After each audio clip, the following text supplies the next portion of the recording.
Bacaan harian bersama John Main. Tanggal 15 Agustus. Apapun juga yang kamu perbuat, perbuatlah dengan segenap hatimu, seperti untuk Tuhan dan bukan untuk manusia. Kamu tahu bahwa dari Tuhanlah kamu akan menerima bagian yang ditentukan bagimu sebagai upah. Kolose 3 ayat 23-24. Lakukanlah dengan sepenuh hatimu.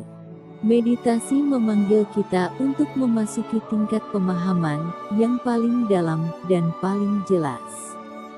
Begitu kita mulai meditasi, begitu kita mengambil langkah pertama, kita segera menyadari bahwa kita tidak lagi dapat berada di tempat yang dangkal.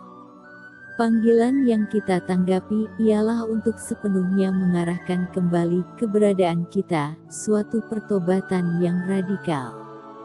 Lebih jauh lagi, panggilan ini adalah untuk memasuki misteri itu sendiri, untuk mempelajari apa yang tidak dapat dipelajari di tempat lain, atau dengan cara lain.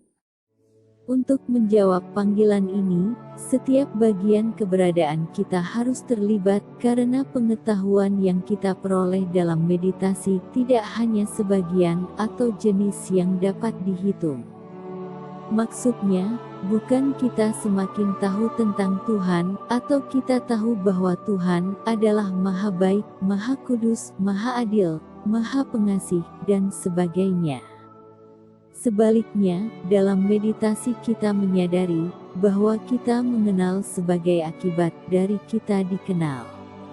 Pada awalnya, juga tidak mudah untuk mempercayai atau memahaminya, namun kita hanya perlu mengingat bahwa dalam meditasi kita memasuki hubungan dasar dari hidup kita.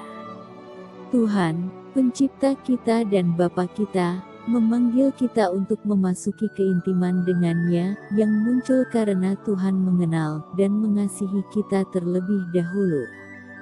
Dan, dalam mengenal dan mengasihi kita inilah Tuhan mengundang kita untuk memasuki relasi, mengenal dan mengasihinya.